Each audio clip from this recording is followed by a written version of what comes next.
మిత్రులందరికీ నమస్కారం. కాస్త సర్దుకోండి, అటెండ్ జరగండి. చైర్స్ ఇంకా కొంచెం వెనక్కంటే స్పేస్ ఏర్పడుతుందయ్యా. వెనక్కి జరిపితే స్పేస్ వస్తుంది. ఇంకా అటెండ్ జరగండి అయ్యా.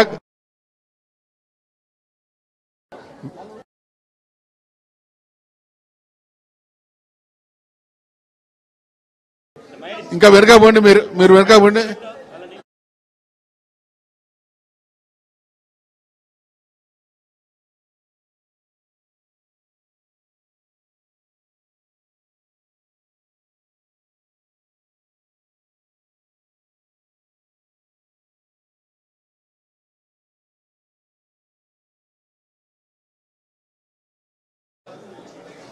ముఖ్య నాయకులు ఉంటారు.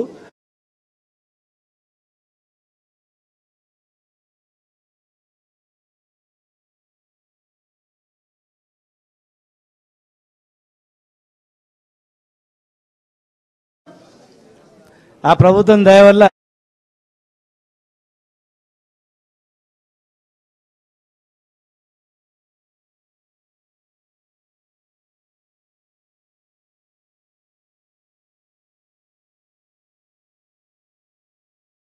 వాళ్ళు మిలుచుకో, ఇంకోరు మిలుచుకో.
గౌరవనీయులు పెద్దలు జేఏసీ చైర్మన్ కృష్ణయ్య గారికి, వర్కింగ్ చైర్మన్ శ్రీనివాస్ గౌడ్ గారికి, పెద్దలు నారగోని వైస్ చైర్మన్ గారికి, రాజారాం యాదవ్ వైస్ చైర్మన్ గారికి, గుజ్జకృష్ణ కో చైర్మన్ గారికి, దాసో సురేష్ గారు కో చైర్మన్ గారికి, నీల వెంకటేష్, కుల్కచర్ శ్రీనివాస్ గారికి, శ్యామ్ గారికి, మన గుజ్జ సత్యం గారికి, మా రామ్కోటి గారికి, వచ్చినటువంటి రాజేందర్ గారికి, అంజీ గారికి, రామకృష్ణ యూత్ వీరేందర్ గౌడ్, మా శేఖర్ సాగర్, దయచేసి చెప్పించాలి. అందరికి కూడా పేరు పేరున స్వాగతం. ఈరోజు ఒక చరిత్రాత్మకమైనటువంటి నిర్ణయం తీసుకొని వందలాది సంవత్సరాలుగా అణచివేయబడినటువంటి వర్గాన్ని ఎన్నో రోజులు అణచివేయలేరు. ఏదో ఒక రోజు ఉప్పెనలా పొంగుతుంది. మరి ఇన్ని రోజులు నష్టపోయినా ప్రతి ఎలక్షన్లో అది చేస్తాం ఇది చేస్తామని చెప్పి మళ్ళీ ఓట్లేసి అధికారం తెచ్చినా నష్టపోయి చివరకు రిజర్వేషన్ అనేటిది కామారెడ్డి డిక్లరేషన్ ద్వారా ఈ ప్రభుత్వం ఇస్తా అని చెప్పి అనేక అంశాలు అన్నది. కానీ ఏ అంశాలు కూడా చేయలేదు. విద్యా ఉద్యోగాలు చేయలేదు. మొదటి నుంచి కూడా మా పార్టీ క్లియర్గా రాజ్యాంగ సవరణ చేయాలి, 9 షెడ్యూల్ చేర్చాలి, రాజ్యాంగ సవరణ చేయాలని స్టాండ్ మీదే మస్తానాచారి గారు, గంగుల కమలాకరణ గారు, మేమందరం కూడా మా వెద్రాజన్న గారు చాలామంది మద్రాసు పోయించిన తర్వాత కూడా అదే స్టాండ్లో ఉన్నాం. మరి ఏదేమైనా ఇవాళ ఇచ్చిండ్రు పోయింది.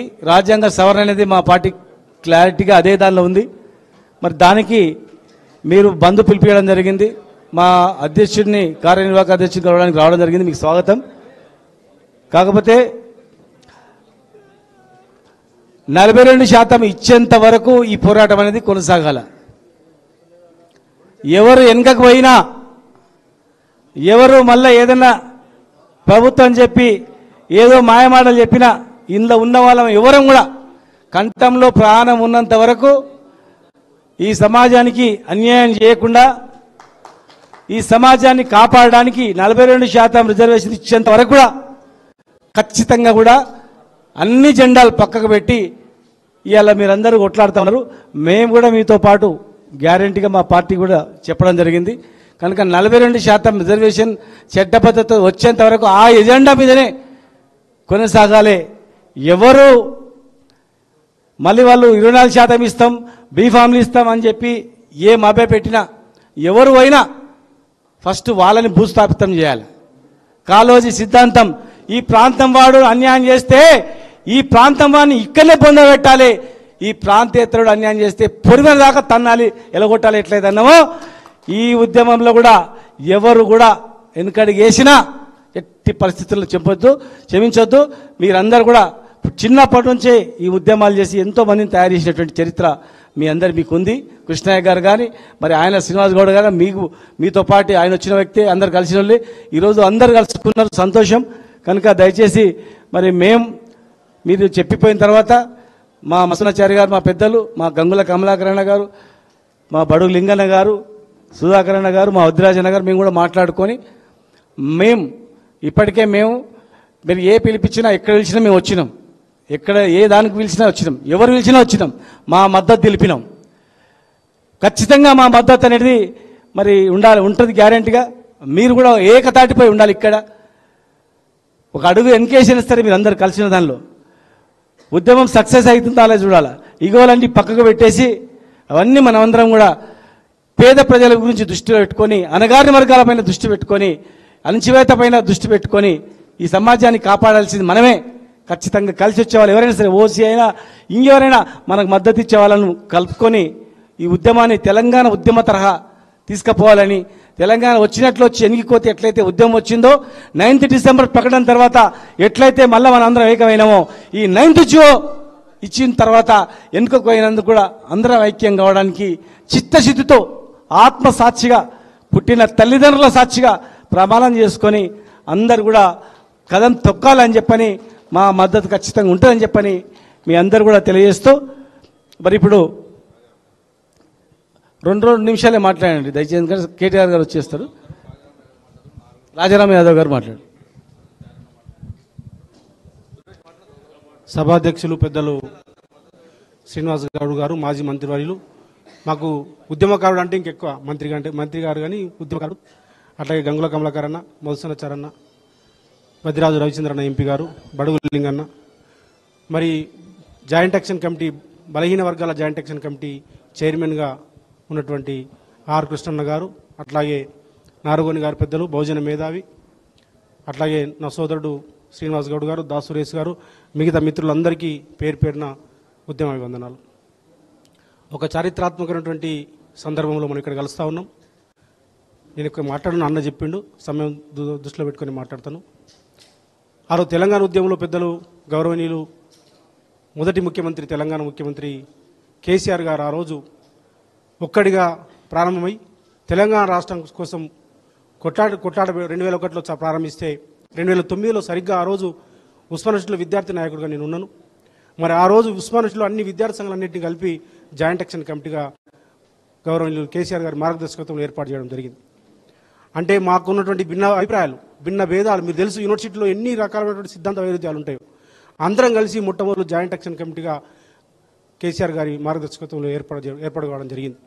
అదొక మైలురాయిగా కేసీఆర్ గారి దీక్ష, విద్యార్థుల జాయింట్ యాక్షన్ కమిటీ పోరాటము ఒక మైలురాయిగా తెలంగాణ రాష్ట్రంలో కీలక పాత్ర వహించింది. అట్లాంటి సందర్భంలోనే బలహీన వర్గాలకు సంబంధించినటువంటి విషయంలో కూడా ఒక జాయింట్ యాక్షన్ కమిటీ అనేది ఒక చారిత్రాత్మకమైన విషయం. మీకు తెలుసు, కామారెడ్డి డిక్లరేషన్లో భాగంగా కాంగ్రెస్ పార్టీ సిద్ధరామయ్య గారిని తీసుకొచ్చి డిక్లరేషన్ ఇచ్చి మీనమేస లెక్క పెడుతూ ఎట్లా ప్రయత్నం చేసిందో అట్లాగే భారతీయ జనతా పార్టీ చేయాల్సిన స్థానంలో ఉండి బీజేపీ నరేంద్ర మోడీ బలమైనటువంటి నాయకుడి వారు ఎట్లా తప్పించుకుంటున్నారో నేను లోతులోకి వెళ్ళను, మీరంతా చూసినటువంటి సందర్భం. కాబట్టి ఇవాళ ఒకటి పార్టీలకు అతీతంగా సిద్ధాంతాలకు అతీతంగా బీసీలు ఐక్యం కావాల్సిన అవసరం ఉన్నది. అందుకోసమే ఈ జాయింట్ యాక్షన్ కమిటీ ఏర్పడ్డది. మొదటి నుంచి కూడా మరి కేటీఆర్ గారు కానీ కేసీఆర్ గారు కానీ మరి పెద్దలు మధుసూదనాచారి గారిని శ్రీనివాస్ గౌడ్ అన్న, మా గంగుల కమలాకర్ అన్న, శ్రీనివాస్ యాదవ్ అన్న రాలేదు, బద్దిరాజు రవిచంద్ర అన్న అందరూ కూడా, మా లింగన్న అందరూ కూడా బలహీన వర్గాల పక్షాన నిలబడతామని చెప్పేసి మొదటి నుంచి కూడా ఆ రోజు అసెంబ్లీలో బిల్లు పెడితే పరిపూర్ణంగా సపోర్ట్ చేయడం జరిగింది. ప్రతి సందర్భంలో సపోర్ట్ చేయడం జరిగింది. మద్రాస్కి వెళ్ళి కూడా స్టడీ చేసి మరి చెన్నైకి వెళ్ళి స్టడీ చేసి మరి అద్భుతంగా ఒక పరిష్కార మార్గాన్ని, రాజ్యాంగ సవరణని ఒకటే పరిష్కార మార్గం అని చెప్పేసి చెప్పడం జరిగింది. ఇవాళ కూడా సరిగ్గా ఒకటే మేము విజ్ఞప్తి చేస్తా ఉన్నాం ఈ సమాజానికి, మాకు ఏ వర్గాల మీద మాకు వ్యతిరేకం లేదు, ఏ కులాల మీద మాకు వ్యతిరేకం లేదు.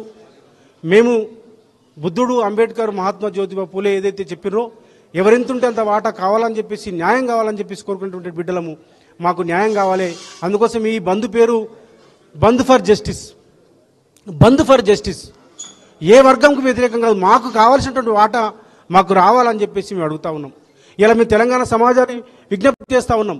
ఇలా రేపు జరగబోయే బంద్ను అందరూ కూడా జయప్రదం చేయాలని విజ్ఞప్తి చేస్తున్నాం. ఎందుకు జస్టిస్ కావాలి? 80 సంవత్సరాలుగా ఈ దేశంలో రాజ్యాంగ అమల్లోకి వచ్చి స్వతంత్రం వచ్చినప్పటి నుంచి కూడా ప్రతి సందర్భంలో బలహీన వర్గాలు మరి 50% నుండి బలహీన వర్గాలు మరి కేవలం ఇలా 25% మాత్రమే రిజర్వేషన్లు వచ్చే పరిస్థితి కనిపిస్తూ ఉన్నది. దళితులకి అంబేద్కర్ కృషి ఫలితంగా రాజ్యాంగబద్ధంగా సేఫ్ గార్డ్స్ ఉన్నాయి. అట్లాగే నరేంద్ర మోడీ గారు 2019లో ఈడబ్ల్యూఎస్ రిజర్వేషన్ తీసుకొచ్చిండు. మేము దాన్ని స్వాగతించినాం. సామాజిక న్యాయం కోరుకునే వాళ్ళుగా మేము స్వాగతించినాం. అగ్రకుల పేదలకు ఇవ్వమని, దళితులకు వస్తుంది, అగ్రకులాల్లో ఉన్నట్టు పేదలకు వస్తుంది. మరి 50% ఉన్నటువంటి బీసీలు ఏం అన్యాయం చేశారు ఈ దేశంలో? సకల సంపద సృష్టించి అన్ని రకాలుగా వేల సంవత్సరాలుగా అణచివేయబడుతున్నటువంటి బలహీన వర్గాలు మరి ఈ దేశంలో ఈ 50% ఉన్నటువంటి బీసీలు లేరా? ఈ దేశంలో హిందువులుగా ఉన్నటువంటి మేము, రాముడి కృష్ణుని వారసులు ఉన్నటువంటి మేము మరి ఈ దేశ పౌరులం కాదా? భరతమాత బిడ్డలం కాదా? కాబట్టి ఇవాళ రాజ్యాంగ సవరణ ఎట్లయితే సేఫ్ గార్డ్స్, ఎస్సీ ఎస్టీలకు సేఫ్ గార్డ్స్ ఎట్లున్నాయో, ఈడబ్ల్యూఎస్ రిజర్వేషన్ పేరు మీద అగ్రకులాలకు ఎట్టిచ్చినో మాకు కూడా ఇవ్వండి. ఇది న్యాయం, ఇది ధర్మం, ఇదే న్యాయం, ఇదే ధర్మం. అందుకోసమే ఈ ధర్మ పోరాటానికి మరి అందరూ కూడా సహకరించాలని చెప్పేసి కోరుకుంటూ మరి రేపు 18వ తారీఖు జరగబోయే బంద్ ఫర్ జస్టిస్ని జయప్రదం చేయాలని చెప్పేసి అందరికీ వేడుకుంటున్నాను. ఇది న్యాయమైంది, ధర్మమైంది, మేము ఎవరికి వ్యతిరేకం కాదు. మేము 50% ఉన్నటువంటి మేము 25% 25 అంటే 50 మంది 25 ప్లేట్లు తింటున్నాం భోజనం. 50 మంది తినాల్సింది కేవలం మాకు 25 ప్లేట్ల భోజనం ఇస్తున్నాం, అర్ధాకలతో ఉంటున్నాం. కాబట్టి మాకు అందరిలాగే మాకు కూడా సమాన అవకాశాలు అని కోరుకుంటున్నాం. ఇది న్యాయమైంది, దీన్ని అందరూ సహకరించాలని కోరుతా ఉన్నాం. ధన్యవాదాలు. దయచేసి సక్సెస్ కావడానికి ఈ సబ్జెక్ట్ మీద దృష్టి పెట్టండి. అందరం బీసీలేమో, అందరం ఉద్యమాలు ఉన్నాం. ఆయన ఆవేదన మళ్ళీ చెప్పిండు కనుక మళ్ళీ చెప్పింది రిపీట్ కాకుండా దయచేసి చెప్పండి. తెలంగాణ ఉద్యమంలో కూడా first Telangana employee joint action committee ఏర్పడ్డది, తర్వాత పొలిటికల్ జాయింట్ యాక్షన్ కమిటీ ఏర్పడ్డది, ఇవాళ జేఏసీ ఏర్పడ్డది. భవిష్యత్తులో పొలిటికల్ జాయింట్ యాక్షన్ కమిటీ కూడా ఏర్పడి మీ ఆధ్వర్యంలో తెగించి మరి చట్టసభలో రిజర్వేషన్ వచ్చే దిశ కూడా అడుగులు వేయాలని చెప్పి పాలన చేస్తూ పెద్దలు నారగోరిని గారిని ఒక 2 నిమిషాలు మాట్లాడాల్సింది.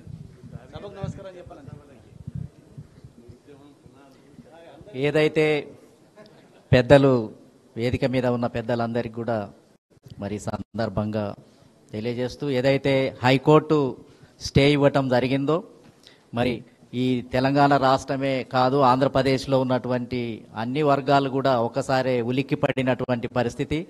ఎందుకనంటే ముందు రోజు వాదోపవాదాలు జరిగినప్పుడు మరి ఏదైతే రిజర్వేషన్ల వ్యతిరేకులు ఎవరైతే ఉన్నారో మాకు రేపే నోటిఫికేషన్ రాబోతుంది, మరి దాన్ని రాకుండా స్టే ఇవ్వమని అడిగితే మరి వాదోపవాదాలు జరిగేటప్పుడు ఇవ్వలేదు, స్టే ఇవ్వనటువంటి పరిస్థితి ఉంది.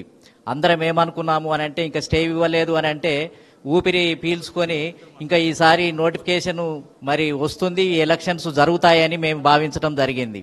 కానీ మరునాడే మళ్ళీ మొత్తం ఏంటంటే ఆశ్చర్యంగా మరునాడే మళ్ళీ ఈ రిజర్వేషన్లు పెంచిన రిజర్వేషన్లకు వ్యతిరేకంగానే స్టే ఇవ్వటము అనేది జరిగింది. అంటే బీసీ రిజర్వేషన్ల విషయానికి వచ్చినప్పుడల్లా స్టే ఇవ్వటమే జరుగుతుంది ఈ దేశంలో. 1986లో ఎన్టీ రామారావు రిజర్వేషన్లు పెంచినప్పుడు స్టే ఇచ్చినప్పుడు 25 నుంచి 44% పెంచినప్పుడు స్టే ఇచ్చి ఆపివేయటం జరిగింది. 1990లో మండల్ కమిషన్ గురించి ఉద్యమం మేమందరం చేసినప్పుడు మళ్ళీ ఏంటిది అని అంటే విపి సింగ్ గారు అమలు చేసినప్పుడు మళ్ళీ స్టే ఇవ్వటం జరిగింది. మహారాష్ట్రలో చేస్తే ఇవ్వటం జరిగింది, బీహార్లో చేస్తే ఇవ్వటం జరిగింది, ఇప్పుడు స్థానిక సంస్థలలో చేస్తే స్టే ఇవ్వటం జరిగింది. అంటే ఈ దేశంలో 50% ఉన్నటువంటి ప్రజానీకానికి కనీసం స్థానిక సంస్థలలో ప్రాతినిధ్యం కల్పించాలని రాజ్యాంగంలో ఉన్నప్పటికీ 243D 243T అనే ఆర్టికల్ రాజీవ్ గాంధీ ప్రైమ్ మినిస్టర్గా ఉన్న కాలంలో రాజ్యాంగ సవరణ చేసి పెట్టినప్పటికి కూడా ఏదైతే ఇందిరా సహాని కేసులో 50% దాటొద్దని విద్యా ఉద్యోగ రంగాలకు సంబంధించిన దాన్ని తీసుకొని వచ్చి ఈ స్థానిక సంస్థలకు కూడా వర్తింపజేసి మొత్తం ఏంటిది అని అంటే బీసీ వర్గాల యొక్క ప్రయోజనాలనే దెబ్బ కొడుతున్నటువంటి పరిస్థితి ఉంది. అంటే మొత్తం ఏంటిది అని అంటే ఒక సుప్రీంకోర్టు ఇచ్చినటువంటి జడ్జిమెంట్ను అది శిలాశాసనం అయిపోయింది. అంటే రాజ్యాంగంలో ఆర్టికల్ 15 క్లాజ్ 4 అనేది ఉంది, ఆర్టికల్ 243 ఉంది, టీ ఉంది, డి ఉంది. ఇన్ని ఉన్నప్పటికీ కూడా వాటి విషయంలో లెక్క లేదు, అవి ఇక పనికి రావు. రాజ్యాంగంలో ఉన్నటువంటి అంశాలను పట్టించుకోకుండా కేవలం సుప్రీంకోర్టు ఇచ్చినటువంటి జడ్జిమెంట్నే శిలాశాసనంగా భావించి కొట్టేసుకుంటూ పోతే మరి బీసీ సమాజం ఎవరికి చెప్పుకోవాలి? చివరికి న్యాయం జరుగుతుంది అని కోర్టులలోకి వెళ్తాం. కోర్టులలో కూడా న్యాయం జరగకపోతే ఇంకా ఈ బీసీ సమాజాన్ని ఎవరు ఆదుకోవాలి? రాజకీయ పార్టీలు తలుపులు మూసివేశారు. అదేవిధంగా ఉద్యోగ రంగాల్లో వాటా లేదు, బ్యూరోక్రసీలో వాటా లేదు. మరి బీసీలను ఎవరు ఆదుకోవాలి? వాళ్ళను ఎవరు దాన్ని మొత్తం ఏంటిది అని అంటే భరించాలి? కాబట్టి ఇలా బీసీ సమాజమే ఏంటిది అని అంటే ప్రమాదంలో ఉన్నటువంటి పరిస్థితి ఉంది. మేము ఈ సందర్భంగా ఒకటే చెప్తున్నాం, మరి టీఆర్ఎస్ ఏదైతే బీఆర్ఎస్ ఉందో గతంలో ఇక్కడ కూర్చున్నటువంటి పెద్దలు చాలా మంది ఇక్కడ చూసినప్పుడు ఏమనిపిస్తుంది అని అంటే బలమైన నాయకత్వం, బలమైనటువంటి మంత్రులే ఇక్కడ ఉన్నారు. వీళ్ళని చూస్తే అసలు ఏ కాంగ్రెస్ పార్టీ ఇతర పార్టీల్లో కూడా ఇంత శక్తివంతమైనటువంటి మంత్రులు ఉన్నటువంటి పార్టీని నేను చూడలేదు, ప్రభుత్వాన్ని చూడలేదు. బీసీ సమాజం నుంచి బలమైనటువంటి వ్యక్తులు ఉన్నారు. టీఆర్ఎస్ ఆ మేరకు అవకాశం కలిగించింది. కానీ ఏంటిది అని అంటే ఓవరాల్గా చూసినట్లయితే ఈ రాష్ట్రంలో బీసీ సమాజం ఇప్పటి వరకు కూడా రాజకీయ బానిసత్వంలోనే ఉంది. ఇంకా ఎంతకాలం ఈ పార్టీల చుట్టూ, ఈ వ్యవస్థల చుట్టూ మొత్తం తిరిగి మరి ఎంతకాలం మనం భరించాలి? ఇక రావాల్సింది ఇంతకుముందు పెద్దలు కమలాకర్ రావు గారు, మన మధుసూదన్ అన్న, వీళ్ళందరూ కూడా అనేది ఏంటిది అని అంటే దీన్ని వదలొద్దు, మొత్తం రాజ్యాంగ సవరణ జరగాల్సిందే. సీనన్న కూడా అదే చెప్పడం జరుగుతుంది. తేలేదాకా దీన్ని మొత్తం తేల్చుకునేదాకా దీన్ని మొత్తం ఏంటిది అని అంటే పట్టుబట్టాలి అనే ఉద్దేశంతో ఉన్నాం. మేమందరం కూడా కృష్ణన్న మేమంతా ఒక నిర్ణయానికి ఏమొచ్చాము అని అంటే ఇంకా రాజ్యాంగంలో ఆర్టికల్ 15 అదేవిధంగా క్లాజ్ 6 అనే దాన్ని, అదేవిధంగా ఆర్టికల్ 16 క్లాజ్ 6 అనే దాన్ని చేర్చడం వల్లనే ఓబీసీలకు ఏంటిది అని చేర్చడం వల్లనే వీళ్ళకి ఏంటిది అని అంటే ఓబీసీలకు మొత్తం ఈబీసీలకు వాళ్ళకి ఏంటిది అని అంటే రిజర్వేషన్లు కల్పించడం జరిగింది. ఇప్పుడు మేము పెట్టే క్లాజ్ ఏంటిది అని అంటే ఆర్టికల్ 15 క్లాజ్ 7 అనే దాన్ని చేర్చాలి. ఆర్టికల్ 16 క్లాజ్ అనే దాన్ని చేరిస్తే ఈ క్లాజ్ 7 అనేది దేన్ని తెలియజేస్తుంది అని అంటే జనాభా ప్రకారం రిజర్వేషన్లు ఇవ్వాలని తెలియజేస్తుంది. కాబట్టి ఆర్టికల్ 7 క్లాజ్ 7 అనేది చేరిస్తేనే ఇంకా మనకేంటిది అని అంటే పర్మనెంట్గా ఏ కోర్టు కూడా మన ఉద్యోగాలను కొట్టేయదు, స్థానిక సంస్థల రిజర్వేషన్లను కొట్టేయదు. కాబట్టి ఆర్టికల్ 15 పక్కన క్లాజ్ 7, ఆర్టికల్ 16 పక్కన క్లాజ్ 7 అనే దాన్ని చేర్చడం ద్వారానే రక్షణ ఉంటుంది. కాబట్టి ఇప్పుడు మేమనేది ఏంటిది అని అంటే ఖచ్చితంగా కొంతమంది 9వ షెడ్యూల్లో చేర్చాలంటున్నారు. 9వ షెడ్యూల్లో చేర్చినప్పుడల్లా కోర్టు కొట్టేస్తూనే ఉంది. అది అంతిమ పరిష్కారం కాదు. ఎస్సీలకు ఎస్టీలకు ఏ విధంగానైతే జనాభా ప్రకారం ఇవ్వాలని ఉన్నదో దాన్ని చేర్చించుకోగలిగితే ఇక 9వ షెడ్యూల్ అవసరం లేదు. మనకు చీటికి మాటికి 9వ షెడ్యూల్కి పోతే ఇక రాజ్యసభ ఆమోదం పొందాలి, అసెంబ్లీలో ఆమోదం పొందాలి, అది డొంక తిరుగుడు. కాబట్టి ఇప్పుడు మేమంతా న్యాయ నిపుణులతోటి నాకు కొంత అవగాహన ఉంది కాబట్టి ఇంకా 7 అనే క్లాజును చేర్చడం ద్వారానే దీనికి పరిష్కారం ఉంది. ఈ బంద్ జరపడం ద్వారా, జయప్రదం చేయటం ద్వారా ప్రజలలో ఒక విశ్వాసం వస్తుంది. పార్టీలు కూడా సానుకూలంగా రావడానికి అవకాశం ఉంది, కోర్టులు కూడా సానుకూలంగా మాట్లాడటానికి అవకాశం ఉంది. ఆ తర్వాత రాహుల్ గాంధీ ప్రతిపక్ష నాయకుడు ఉన్నాడు, బీజేపీ ఉంది. ఈ 2 పెద్ద పార్టీలను మెడలు వంచి ఏదైతే సహకరించే టీఆర్ఎస్ లేకపోతే ప్రాంతీయ పార్టీలు ఉన్నాయి, ఈ పార్టీల యొక్క మద్దతుతోటి రాజ్యాంగ సవరణ జరిగే వరకు కూడా తాడో పేడో తేల్చుకోవాల్సినటువంటి పరిస్థితి ఉంది. దానికోసమే సిద్ధం కావాలని ఈ జేఏసీ నిర్ణయించడం జరిగింది. కాబట్టి రాష్ట్ర బంధు అనేది ఇది ప్రజాక్షేత్రంలో తేల్చుకుంటున్నాం. మేము ఈ వ్యవస్థలతోటి పోరాటే శక్తి లేదు. వ్యవస్థలన్నీ కూడా బీసీలకు ఏంటిది అని అంటే ఒక ప్రమాదకరంగా పరిగణించి ఏ వ్యవస్థ కూడా మాకు సహకరించే పరిస్థితి లేదు.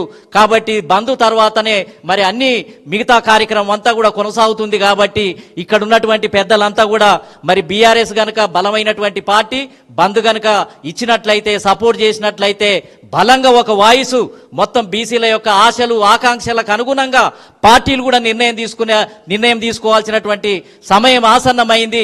మేము ఒకటే తెలియజేస్తున్నాను ఒక్క నిమిషంలో, ఏంటిది అని అంటే బీసీ సమాజం ఒక్కొక్క జిల్లాల్లో వెతుకుంటున్నాం. మహబూబ్ నగర్లో బీసీలు ఎవరున్నారు ఎమ్మెల్యేలు అని వెతుక్కుంటే ఒక్కరో ఇద్దరో కనపడుతున్నారు, ఇక దొరకటం లేదు.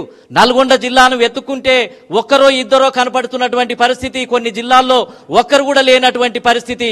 ఒకప్పుడు కొండ లక్ష్మణ్ బాబూజీ గెలిచిన సీటు మాయమైపోయింది, ధర్మభిక్షం గారు గెలిచినటువంటి సీటు మాయమైపోయింది, మాణిక్యాలరావు గారు గెలిచిన సీటు మాయమైపోయింది, జగన్నాథరావు గారు గెలిచిన సీటు మాయమైపోయింది, బోయలు గెలిచిన సీట్లు మాయమైపోయాయి, అదేవిధంగా ఎంబీసీలు గెలిచినటువంటి సీట్లు మాయమైపోయాయి.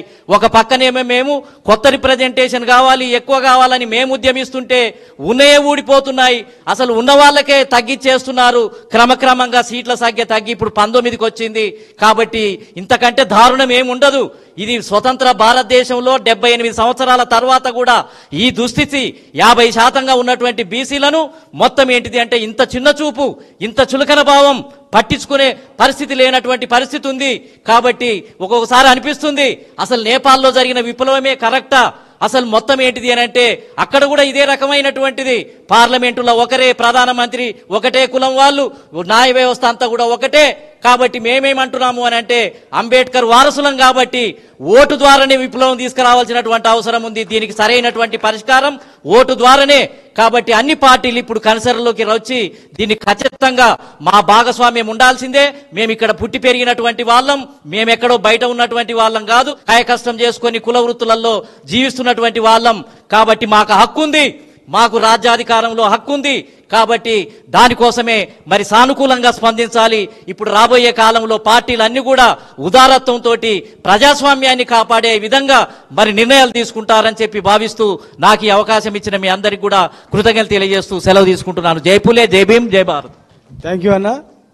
ఖచ్చితంగా రాజ్యాంగ సవరణే మా పార్టీ లక్ష్యం. అది దానికి దిశగానే మీకు పూర్తి సపోర్ట్ ఉంటుంది.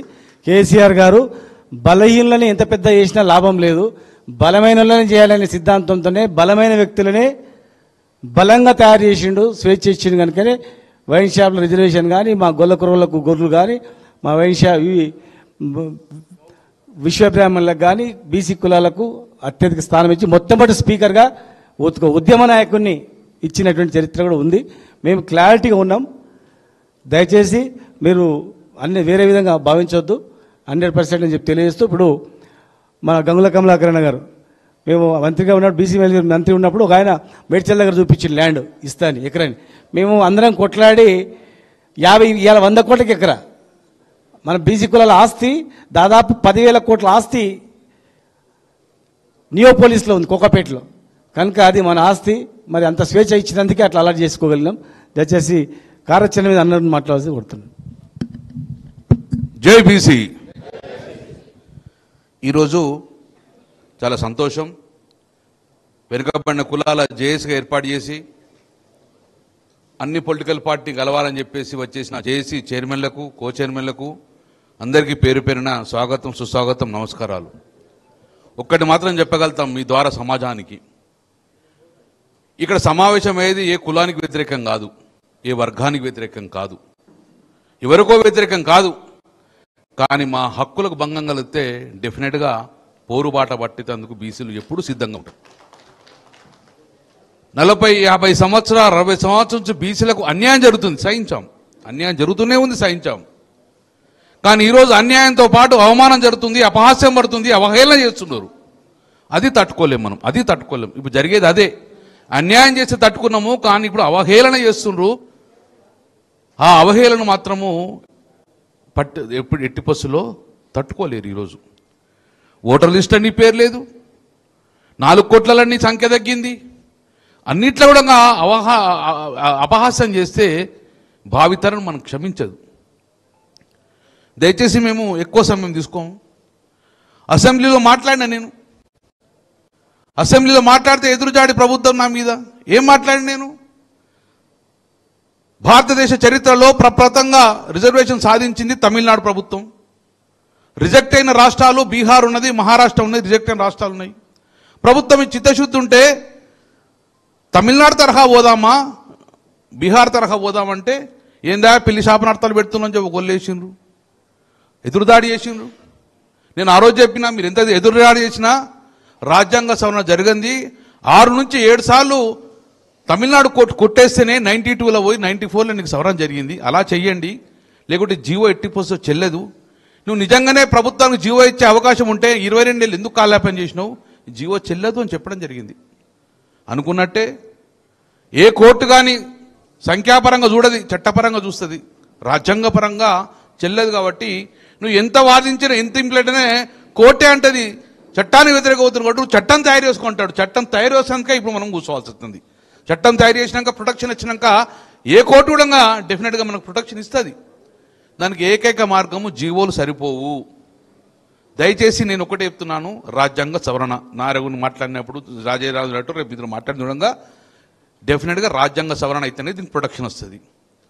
ఈరోజు మనం సమావేశం కూర్చున్నప్పుడు టీవీలలో సమాజం, బీసీ సమాజం మొత్తం కూడా మీద నమ్మకంతో చూస్తుంది. డెఫినెట్గా భగవంతుడు ఒక గొప్ప అవకాశం మనకు కల్పించింది. ఇంతకన్నా మానవ జీవనం ఇంతకన్నా గొప్ప అవకాశం లేదు.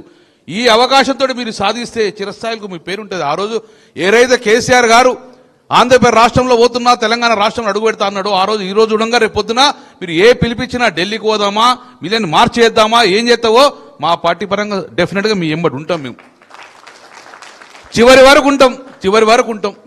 ఈరోజు మీరు వస్తుండే కేటీఆర్ వస్తున్నారు, చివరి వరకు కూడా మా పార్టీ నినాదం ఒకటే, రాజ్యాంగ పరంగా ఏదైతే మీరు 42% ఇస్తా అని చెప్పి కొల్లగొట్టిన ఓట్లు దానికి కట్టుబడి ఉండాల్సిన ప్రభుత్వం మీది.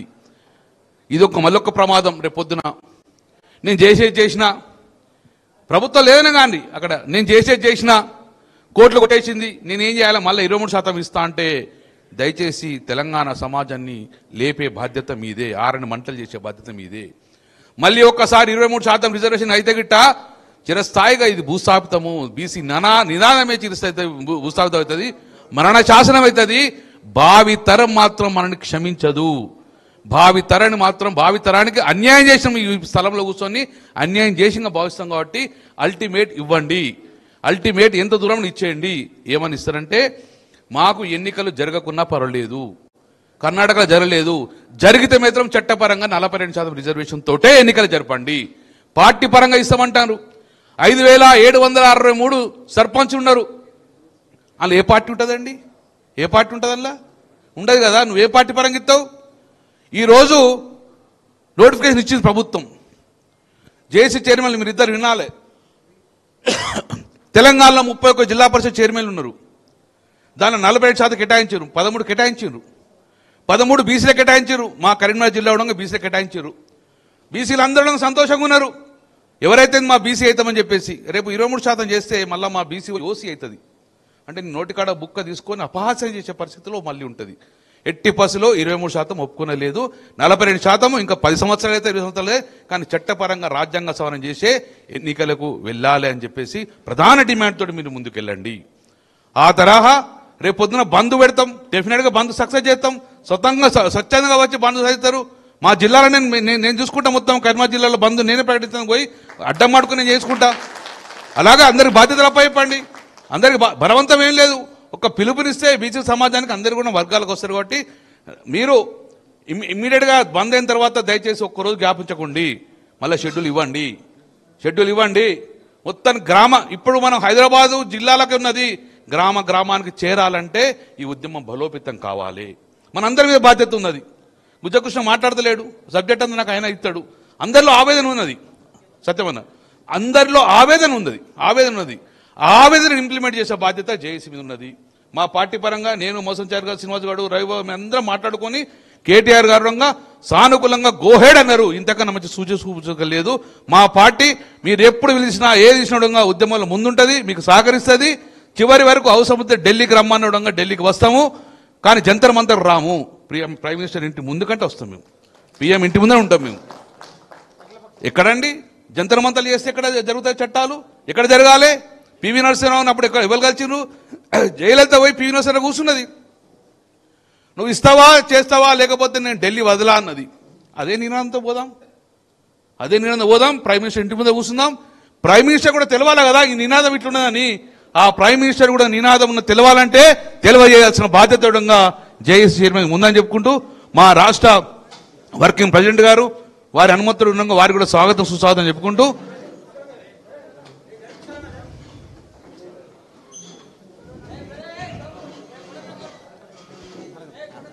నారుగున శ్రీనివాసన్ గారు. సో ఆ దిశగా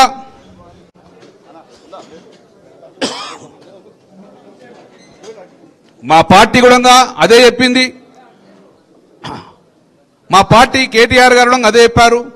శాస్త్రీయంగా జరగాలి, బీసీ మనోభావాలతో ఆడుకోవద్దు, బీసీలకు ప్రభుత్వం ఏదైతే హామీ ఇచ్చిందో దానికోసం కొట్లాడమని చెప్పి మాకు ఫ్రీడమ్ ఇచ్చింది కాబట్టి అసెంబ్లీలో మేము గొంతెత్తినాం మేము. సో అసెంబ్లీలో కాదు ప్రజల మధ్యలో మా అగవక్షం ఇచ్చిన బట్టి డెఫినెట్గా మేమందరం ముందుంటాం. కానీ ఒక్కటి మాత్రం చెప్తున్నాం, ఏ ఉద్యమం చేపట్టినడంగా మొక్కుబడి చేయకూడదు. ఉద్యమం డెఫినెట్గా జంతర్ మంతర్ దగ్గరకు రాము, కానీ డెఫినెట్గా ప్రభుత్వ పెద్దల దగ్గరికి, మోడీ దగ్గరికి వెళ్దామా, రాహుల్ దగ్గరికి పోదామా, ఆ దిశగా పోతేనే డెఫినెట్గా నీకు ఈ యొక్క సమస్య పరిష్కారం అయితే తప్ప కానీ ఆ దిశగా మీరు అడుగులు వేయాలని చెప్పేసి మా వంతు సహకారం ఎప్పటికీ ఉంటుందని చెప్పేసి మరొక్కసారి జేఏసీకి చెప్పుకుంటూ, డెఫినెట్గా చివరి వరకు మేము పోరాటం చేస్తాము. మధ్యన ఎక్కడ ఆగకుండా ఆ భావి తరానికి బంగారు బస్సు ఇచ్చే దిశగా మీరు అడుగులే అని చెప్పి మనస్ఫూర్తిగా కొట్టు. జై బీసీ. దయచేసి దీంతో పాటుగా మీ డిమాండ్తో పాటుగా కామారెడ్డి డిక్లరేషన్ అంటే ఓన్లీ 42% కాదు, వాళ్ళు 42% కాంట్రాక్ట్ల రిజర్వేషన్ ఇస్తామన్నారు. డిమాండ్ ఒకటి. దీంతో పాటుగా అవన్నీ కూడా ఏమని ప్రభుత్వం మీద డిమాండ్ చేయాలి. ఇది బంద్ ఓకే, దాంతో పాటు మన డిమాండ్ అవి కూడా వేయని చెప్పాలా. ఎంబీసీ మంత్రిత్వ శాఖ ఇస్తున్నారు, రకరకాలు ఉన్నాయి కదా అనేది సందర్భంలో అనాలా. ఖచ్చితంగా మేము దానికి ఉంటామని చెప్పి తెలియజేస్తూ, ఇప్పుడు పెద్దలు మాజీ మంత్రివర్యులు అన్న శ్రీనివాస్ యాదవ్ గారిని మాట్లాడుతున్నారు. గౌరవ పెద్దలు BRS party working president KTR గారికి, బీసీ సంఘాల నుంచి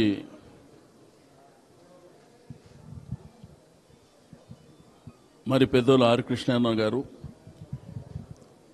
జాజుల శ్రీనివాస్ గౌడ్ గారికి,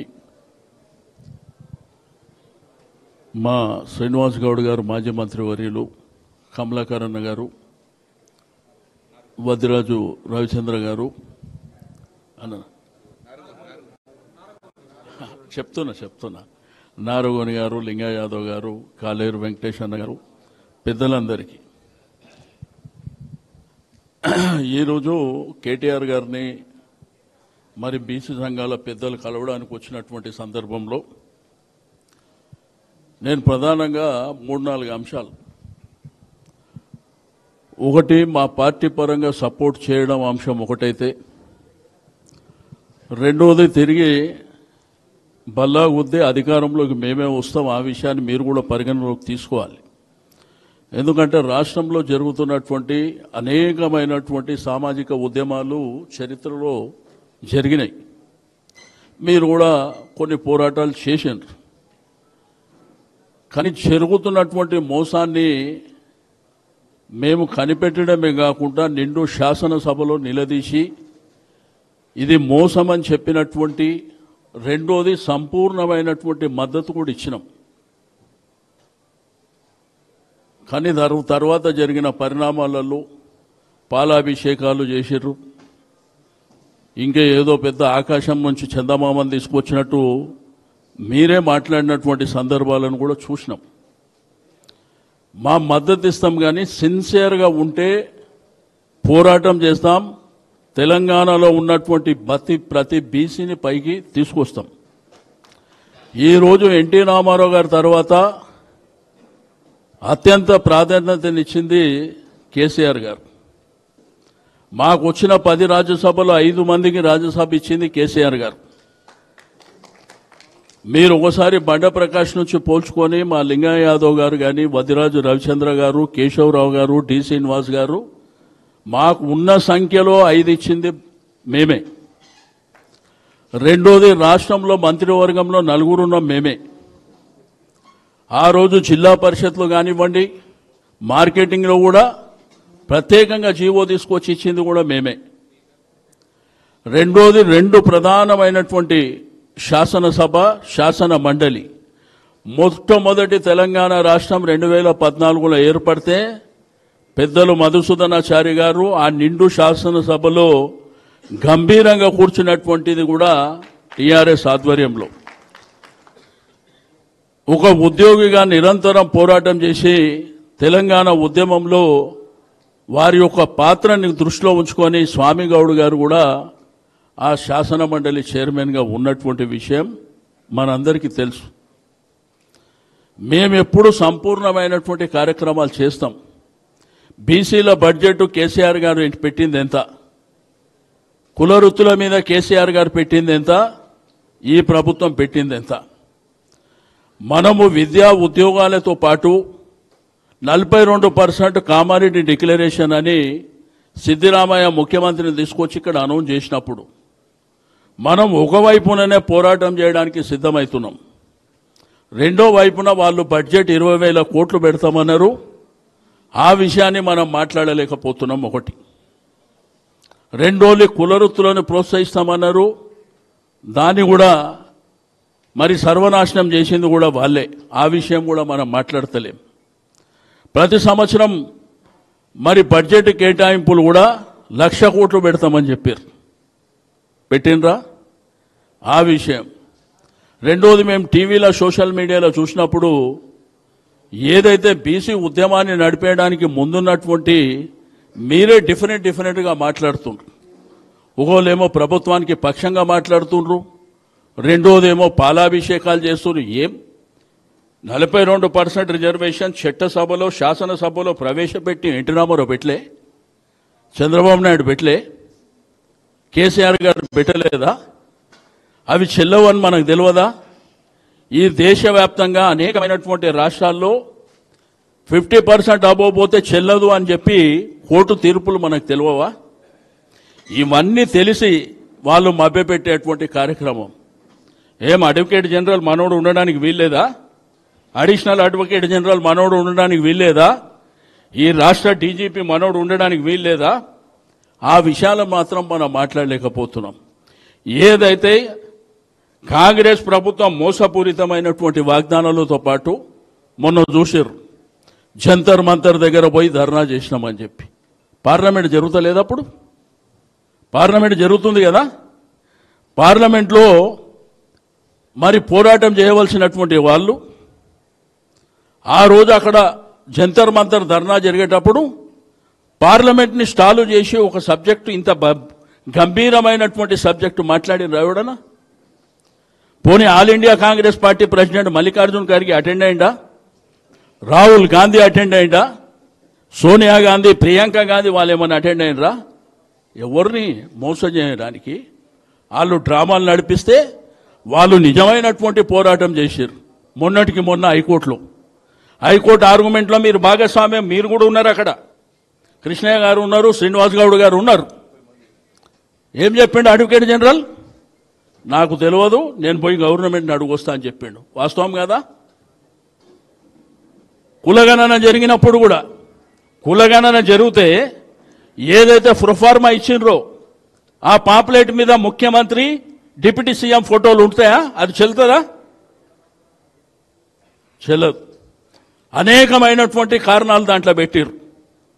నీకు బండి ఉందా, కారు ఉన్నదా, నువ్వు రాజకీయ నాయకునివా, ఇంకోనువా అని పెట్టిరు. హైదరాబాద్లో 20% కూడా జరగలేదని శాసనసభలో మాట్లాడినాం. గవర్నమెంట్ అఫీషియల్గా ముఖ్యమంత్రి మాట్లాడి ఏం చెప్పిండు? 68,000 మంది భాగస్వామ్యం కాలేదని చెప్పారు. సెకండ్ టర్మ్ 15 రోజులలో చేస్తే 12,000 మంది అక్కడ భాగస్వామ్యం అయినారు. అది ఎట్లా చెల్లుబాటు అవుతుంది? రెండోది ఆర్డినెన్స్ చేశారు. రెండోది గవర్నర్కి ఇచ్చిర్రు, ప్రెసిడెంట్ ఆఫ్ ఇండియా అక్కడికి పంపించారు. హరీబరీన జీవో తీసారు. ఆ జీవో చెల్తుందా? ఆర్డినెన్స్ చెల్లుతుందా? గవర్నర్ దగ్గర ఒకటి ఉన్నది, పెండింగ్ ప్రెసిడెంట్ ఆఫ్ ఇండియా దగ్గర ఉన్నాక చెల్లుతుందా? వాళ్ళ చేతిలో ఉన్నటువంటి మంత్రి పదవులు ఇవ్వమంటేనేమో అది చేత కాదు. అధికారంలో అతి కీలకమైనటువంటి మన బిడ్డలకు ఇవ్వమంటే అది చేత కాదు.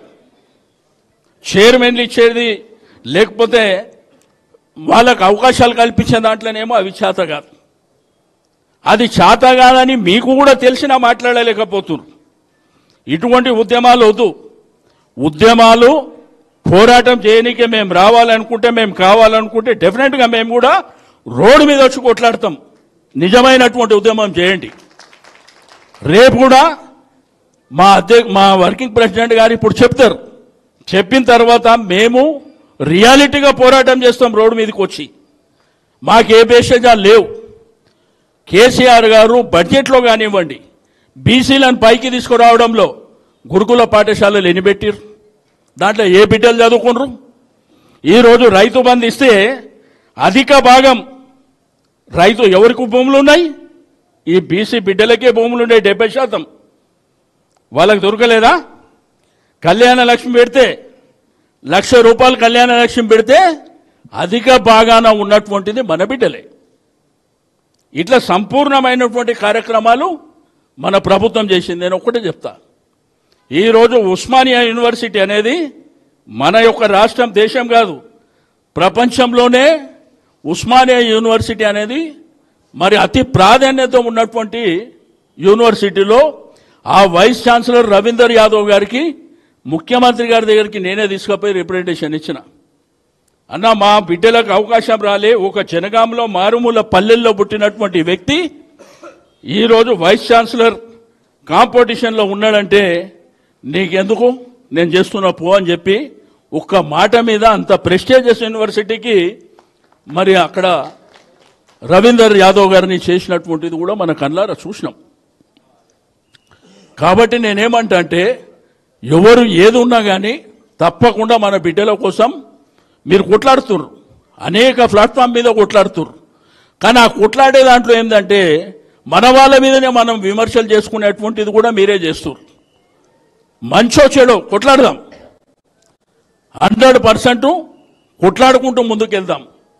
జస్టిస్ ఈశ్వరయ్య గారు ఆయన ఒక ఉన్నతమైనటువంటి వ్యక్తి, జడ్జిగా పనిచేసినటువంటి వ్యక్తి. ఆయన క్లియర్గా చెప్తున్నాడు ఇది చెల్లదు చెల్లదు అని. ఆయన మీద కూడా విమర్శలు చేశారు.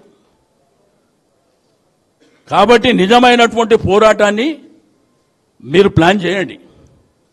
డెఫినెట్గా మీతో పాటు మేము కొట్లాడడానికి మేము ఉంటాం. మా సమాజం ఉన్నది ఈ రాష్ట్రంలో, తప్పకుండా బీసీ బిడ్డలని కేసీఆర్ గారే శ్రీరామ రక్ష ఈ బీసీలకు. డెఫినెట్గా రాబో కాలంలో అసెంబ్లీ సీట్లు పెంచమంటారా, పార్లమెంట్ సీట్లు పెంచమంటారా, నామినేటెడ్ పోస్టులు పెంచమంటారా, ఎమ్మెల్సీలు కూడా సార్ కేసీఆర్ గారు చాలాసార్లు లేదమ్మి ఈ పేద వర్గాలకు కనీసం అసెంబ్లీలు కూడా లేవు, మనల్ని వాళ్ళని తీసుకుపోయి శాసన మండలికి కానీ పార్లమెంటు రాజ్యసభకు తీసుకుపోదామని చాలా సందర్భాల్లో మా సమక్షంలో చెప్పినటువంటి వ్యక్తి. ఎన్ని తప్పులు జరిగినాయి. వాళ్ళు డే 1 నుంచి 42% రిజర్వేషన్. వాళ్ళు చేసే డ్రామా ఏందో తెలియదా? లోకల్ బాడీ ఎలక్షన్లు వస్తున్నాయి, గవర్నమెంట్ ఫెయిల్యూర్స్ విపరీతంగా అయిపోయినాయి, ప్రజలు రైతాంగం అందరూ రివర్స్లో ఉన్నారని ఈ డ్రామా తీసుకొచ్చారు. ఈ సమాజంలో అధిక భాగం ఉన్నటువంటి మన కుటుంబాలు, మన కులాలని మోసం చేయాలన్నటువంటిది ఆర్ కృష్ణయ్య గారికి తెలియదా? జాజుల శ్రీనివాస్ గౌడ్ గారికి తెలియదా? ఎందుకంటే అది చెల్లుబాటు కానటువంటిది. మేమేం చెప్పినాం అసెంబ్లీలో, నేను కమలాకర్ గారు మాట్లాడినప్పుడు ఏం చెప్పినాం, ఇది 9th షెడ్యూల్లో పెడితేనే అవుతుంది, తప్పకుండా పార్లమెంట్ మీద ఒత్తిడి తీసుకొస్తేనే అవుతుంది అని చెప్పినాం. రెండోది ఆల్ ఇండియా ఆల్ పార్టీ మరి డెలిగేషన్ని ముఖ్యమంత్రి గారు ప్రధానమంత్రిని కలవడానికి తీసుకెళ్తా అన్నాడు. తీసుకుపోయిందా? ఆ రోజు ఏమంటాడు జంతర్ మంతర్ దగ్గర టీఆర్ఎస్ పార్టీ రాజ్యసభ సభ్యులు కూడా ఎవడు పిలిచిండు? నీ క్యాబినెట్లో ఒక అనౌన్స్మెంట్ ఇచ్చేస్తే అట్లుంటుందా? పిలిచిన మమ్మల్ని. రెండోది ప్రెసిడెంట్ ఆఫ్ ఇండియా, ఇప్పుడు మీరు గవర్నర్ని కలిసారు, మన కుల సంఘాల నుంచి కూడా మనం చాలా సందర్భాల్లో కలిసినాం. ప్రెసిడెంట్ ఆఫ్ ఇండియా ఒక 50 మంది పార్లమెంటు సభ్యులు వచ్చి మిమ్మల్ని కలుస్తారంటే అవకాశం ఇయ్యదా? చేసిన రాపని జంతర్ మంతర్ దగ్గర 3 రోజులు ఎంజాయ్ చేసి డ్రామాలు చేసి ఆ నెపాన్ని మా మీద నెట్టి నిన్న మొన్న ప్రెస్లో కూడా మాట్లాడినప్పుడు వాళ్ళ మంత్రులు వాళ్ళ నాయకులు ఏం మాట్లాడుతున్నారు, బీజేపీ వాళ్ళు టీఆర్ఎస్ వాళ్ళు మోసం చేస్తున్నారని. మేము అసెంబ్లీలో సపోర్ట్ చేయలేదా? మేము అసెంబ్లీలో సపోర్ట్ చేసినాం, సంపూర్ణమైనటువంటి సహకారం ఇస్తామని చెప్పినాం. కానీ రేవంత్ రెడ్డి గారికి నిండు శాసనసభలో చెప్పింది, నువ్వు ఏం చేస్తావో చేసుకో, 42% రిజర్వేషన్ చట్టం ప్రకారంగా అయితేనే నువ్వు ఎలక్షన్ పో, లేకపోతే మా దమ్మేందో చూపిస్తామని చెప్పినాం. నేను ఈ రోజు కూడా చెప్తున్నా, మనం నికాసుగా నిలబడి కొట్లాడదామంటే చెప్పండి, తెలంగాణ రాష్ట్రంలో అగ్గి పుట్టిసేస్తాం. ఎవడు శాసనసభ్యుడు, పార్లమెంట్ సభ్యుడు, మంత్రులను కూడా తిరగనీయం. అంత సమాజం ఉన్నటువంటి కులాలకు సంబంధించిన వాళ్ళం. కాబట్టి మనం కొట్లాడేది జాగ్రత్తగా కొట్లాడదాం. అంతేగాని మోసం చేసి ఇవన్నీ మనకు తెలియదు. ఆర్ కృష్ణ గారు తెలియదు, ఎప్పటి నుంచో ఉద్యమం చేస్తుండు. ఇప్పుడు కాదు, నా చిన్నప్పటి నుంచి చూస్తున్నా. ఆ తర్వాత శ్రీనివాస్ గౌడ్ గారు చేస్తున్నారు, కృష్ణమూర్తి గారు చేస్తున్నారు, మీతో పాటు చాలామంది చేస్తున్నారు. నేను చిన్నప్పటి నుంచి చూస్తున్నా. కానీ ఈ చట్టాలు, ఈ రిజర్వేషన్లు మనకు తెలిసిన తర్వాత కూడా మనమే చెప్తున్నాం, పాలాభిషేకం చేద్దామని మనమే చెప్తున్నాం. ఏదో ముఖ్యమంత్రి గారు ఛాంపియన్ అయినారని చెప్పి మనమే చెప్తున్నాం. క్యాబినెట్ ఖాళీ ఉన్నది కదా, క్యాబినెట్లు ఇంకా 3 తీసుకోవచ్చు కదా, ఏమని చెప్పండి. ఎవడబ్బ జాగిరి ఏమని చెప్పండి, మన బీసీలకే ఏమని చెప్పండి. అంటే కీలకమైనటువంటి పోస్టులు ఈ ప్రభుత్వంలో అధికారంలో ఉన్నటువంటి అధికారుల పోస్టులు ఏమో వాళ్ళకి కావాలి. అంటే మిగిలినకేమో మనకు బిచ్చం వేస్తారు.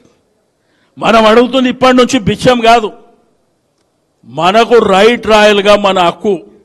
ఎందుకంటే తెలంగాణ సమాజంలో ఎవరైతే బీసీ బిడ్డలు అవేర్ ఎప్పుడైనరు, కేసీఆర్ గారు గురుకుల పాఠశాలలు పెట్టిన తర్వాత, ఇంజనీరింగ్ డిగ్రీ కాలేజీలు పెట్టిన తర్వాత, సంపూర్ణంగా పిల్లలందరూ బీసీ రెసిడెన్షియల్ పాఠశాలలు పెట్టినాక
కేసీఆర్ గారు 24% ఉంటే 37% చేయమని పంపించారు. ఇవన్నీ జరిగినటువంటి ప్రాసెసే. కాబట్టి నేను ఒకటే, తప్పకుండా ఈ 9th షెడ్యూల్ 10th షెడ్యూల్ కూడా కాదు, తెలంగాణలో భూకంపం సృష్టిస్తే తప్ప ఎవడు దిగి రాడు. ఆ భూకంపం సృష్టించాలంటే తెలంగాణ లాంటి ఉద్యమం రాబోతుంది, అది గుర్తుంచుకోండి.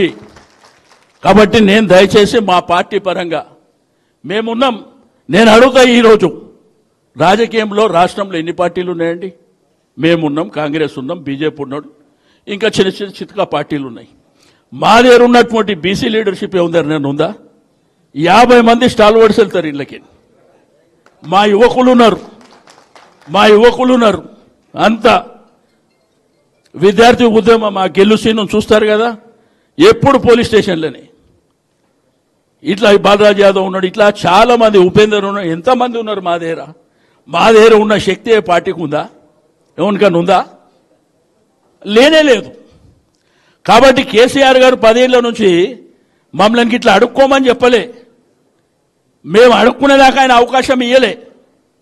అందరినీ సమానంగా చూడటమే కాకుండా ఏ తెలంగాణ భూభాగంలో బీసీ సమాజం ఎక్కువ ఉన్నదో వాళ్ళని అందలం ఎక్కించేటువంటి ప్రయత్నం జరిగింది. ఇంత పెద్ద గ్రేటర్ హైదరాబాద్, గుండెకాయ హైదరాబాద్, తెలంగాణ రాష్ట్రానికి 2 సార్లు మేయర్ ఇచ్చింది బీసీలకే. హైదరాబాద్ ఇంత గుండెకాయ మేయర్ పదవి రెండుసార్లు బీసీలకే ఇచ్చిండు, ఆర్టీసీ చైర్మన్ ఇచ్చిండు. కాబట్టి సంపూర్ణమైనటువంటి కార్యక్రమాలు కేసీఆర్ గారు చేశారు. చదువు పెరగడేమో మూలాననే కదా తెలివితేటలు పెరిగినాయి. పిల్లలు అడుగుతున్నారు కదా ఈరోజు మనని గ్రామాలల్లో. తెలంగాణ బీసీ ఉద్యమం ఇప్పుడు కాదు, నేను 35 ఏళ్ల నుంచి చూస్తున్నా. కానీ ఇప్పుడు వచ్చినట్టు ఎప్పుడు రాలే. దాని వెనుక కారణాలు కూడా కేసీఆర్ గారే. బ్రహ్మాండంగా చదువుకున్నారు పిల్లలు. ఒక్క పిల్లగాని వెనుక, ఒక్క పాప వెనుక 1,25,000 ప్రభుత్వమే ఖర్చు పెట్టింది. ఇదంతా జరిగినటువంటిది. కాబట్టి ఇవన్నీ దృష్టిలో ఉంచుకొని నేను పెద్దలు ఆర్ కృష్ణయ్య గారికి, శ్రీనివాస్ గౌడ్ గారికి కూడా చెప్పేది ఒకటే, మనం ఫైట్ చేసేది మన సమాజం కోసం చేస్తాం. డెఫినెట్గా మీకు పేరు రావాలి, మాకు పేరు రావాలి. మనం నిక్కచ్చిగా పోరాటం విజయానికి, నిజాయితీగా పోరాటం చేయడానికి మీరు నిలబడండి. తప్పకుండా మనం అందరం ముందుకెళ్దాం. అరే Congress party, all India Congress 130 ఏళ్ళ చరిత్ర ఏ రోజైనా చూసినామా?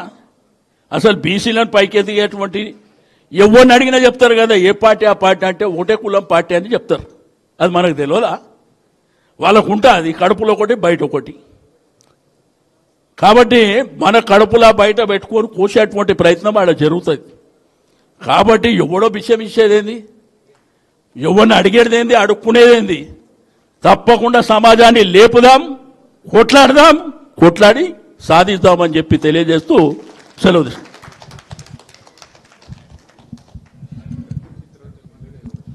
ఒక్క ఎంపీగా కేసీఆర్ గారు ఉండి 33 పార్టీలను ఒప్పించి తెలంగాణ తెచ్చిండు.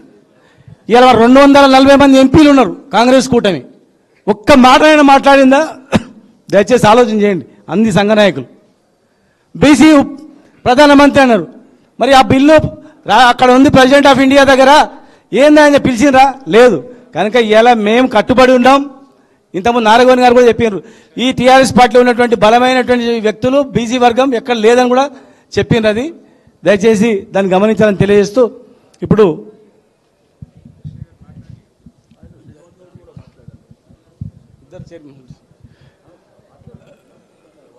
జాజుల శ్రీనివాస్ గౌడ్ గారు 1 నిమిషాలు మాట్లాడి కృష్ణ గారు.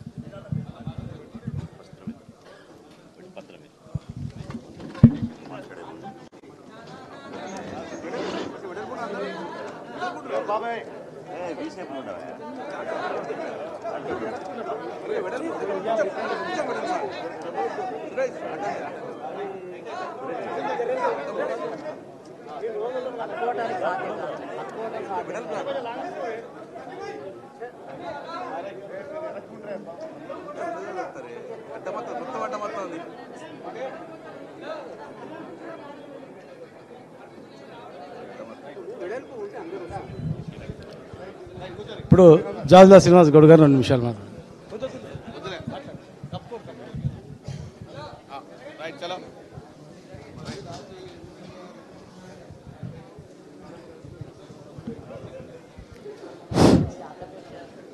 సుధాకర్ అన్న కూర్చో.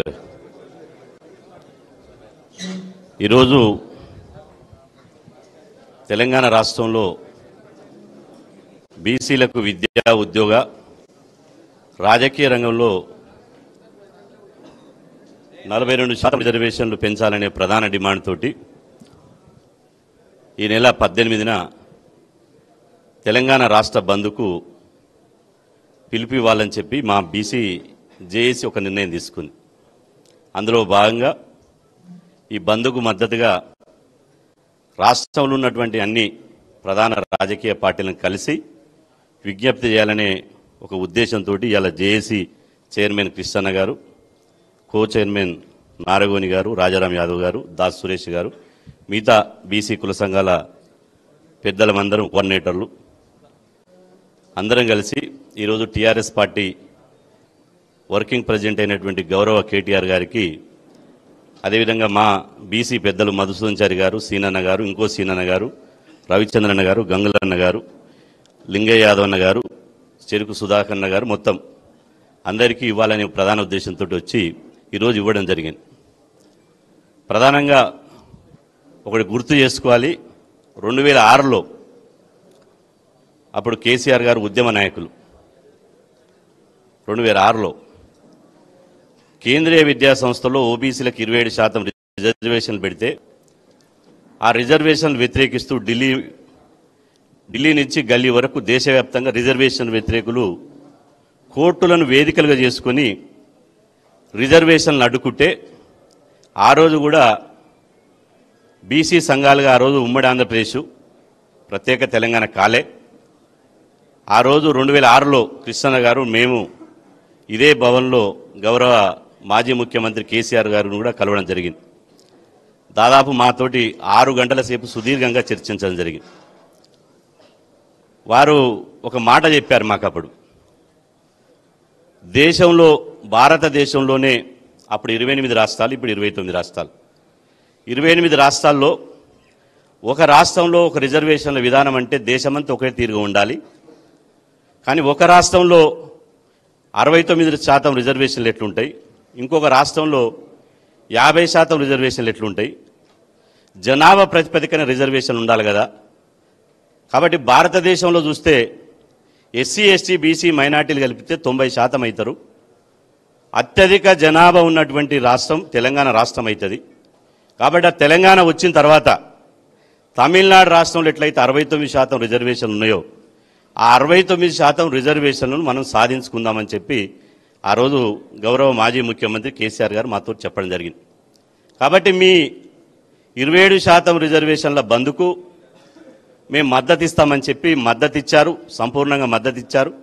మద్దతు ఇవ్వడమే కాదు, 2006లో మేము ఇచ్చినటువంటి బంద్లో భాగంగా సికింద్రాబాద్ రైల్వే స్టేషన్లో రైలు రోకో చేస్తే స్వయంగా కేసీఆర్ గారు వచ్చి మాతో పాటు రైలు రోకో మీద రాస్తారోకో చేయడం జరిగింది.